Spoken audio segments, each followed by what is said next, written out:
Good day, everyone. I'm Kailami Luzon, B.Ed 1B. I'm going to discuss about the propaganda movement. So, what is propaganda movement about? Let us to the next slide. As you can see, we have three very important ilustrados, and these ilustrados are the forefront of the propaganda movement. We have Dr. Jose Rizal, Marcelo H. Del Pilar, and Graciano Lopez Haina. They organized the propaganda movement, which was a peaceful crusade for reforms. So, a little backgrounder about the propaganda movement, and if you could still remember the Ilustrados during the 19th century, education was not afforded to all Filipinos. However, if you are a son of a principal, a middle-class Filipino, or a wealthy Filipino, the good effects of the status is that children were being afforded good education, not only in the Philippines, but most of them are sent abroad. And looking into the screen, we have three best examples of the Ilustrados: Rizal, Del Pilar, and Haina. Now, when the Ilustrados came to Spain, they are realized that there are a lot of privileges that are not being afforded to the Filipinos in the Philippines. With their very liberal-minded education in Spain, they began to understand that if the Spaniards and the Filipinos in Spain has this kind of freedom and independence, why not apply it in the Philippines? So these patriots were called propagandists because they waged their movement by means of pen and tongue to expose the defects of Spanish rule in the Philippines and the urgency of reforms to remedy them.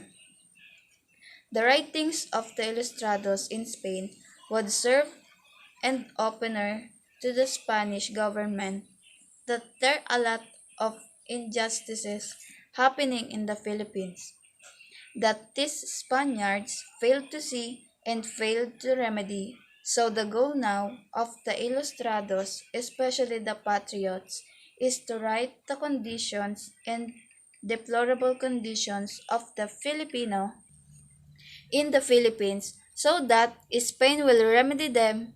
One of the breakthrough, the propaganda movement, was the La Solidaridad. They're very important aims of the propaganda movement. Number 1. Equality of Filipinos and the Spaniards before the law. In 19th century, there is no equality between the Filipinos and the Spaniards. The Filipinos were not called Filipinos but Indios. Why Indios? Because it's a general term for Filipino who are being discovered and eventually they were called Indios. In short, the term Filipinos were not accorded to the Indios but only accorded to the Spaniards, who are either born in Spain or also born in the Philippines. In short, there is no equality because if you are a black skin, flat nose Filipino, and then you are inferior in the eyes of the law. Second, they also aimed with assimilation of the Philippines as a regular province of Spain. So this is very important.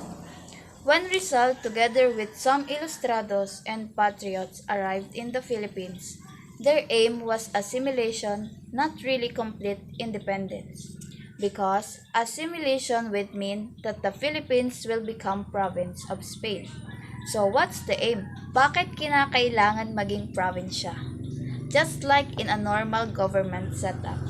When you are a province of the Philippines, you will be given equal privileges and equal rights with all the Filipinos or the people living in that state. So, according to Rizal and some patriots, if the Philippines will become a province of Spain, then whatever are the rights and privileges granted to the Spaniards in Spain and in the Philippines would also be given to the Filipinos in the Philippines. Simply put, it would put the Filipinos in equal footing with the Spaniards either they are in the Spain or in the Philippines.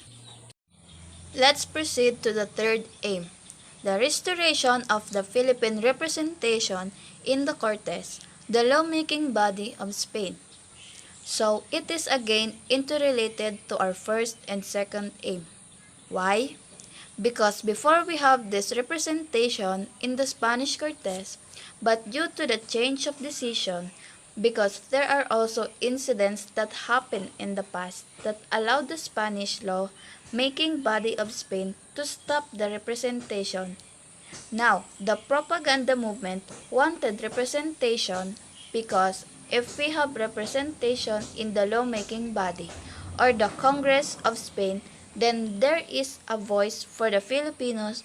There are the Filipinos can a voice out what we need as a nation in what the Filipinos on the condition of the Filipinos in the Philippines will also be raised in the Congress or in the Spanish Cortes by doing so the Spaniards would hear the cry and the flight of the ordinary Filipinos who has no equal protection in the law, no equal justice, and some other justices in embracing committed by the Spaniards in the Philippines will be named by the Spanish monarchy in Spain. Let's go to the fourth aim, the Philippinization of the Philippine parishes.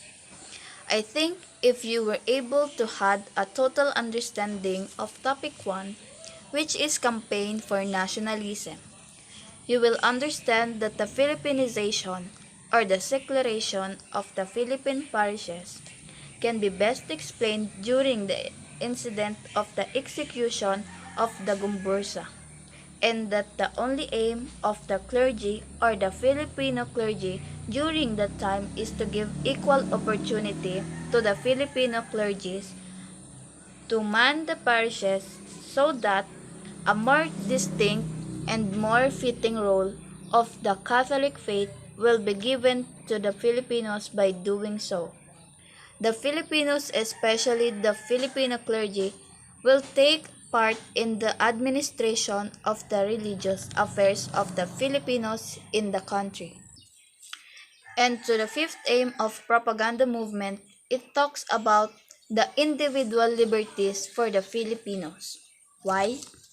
Because going back to our previous aims, if the Filipinos will be represented, if we will be assimilated to the Spain, and we will have equal opportunities and privileges being granted by Spain, then the kind of independence and freedom that the Filipinos desire should be given them during the 19th century.